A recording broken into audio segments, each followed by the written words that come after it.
Hello everyone, it's just a dad. Today I'm going to do a review on these Dreamxiang 12-piece silicone cable ties.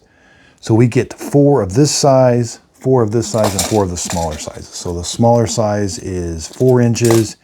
And again, this is a cable tie that's going to keep its position, but then when you can make it open again, this one is about 6 inches, and this one's folded over on itself. It's quite a bit longer, and it is roughly 12 inches.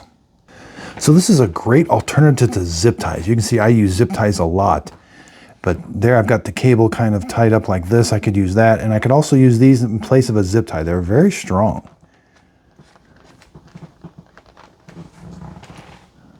The main thing I like about them is they're reusable. So I can use them, I can twist them like this, twist them in all different kinds of shapes, but then I can undo them.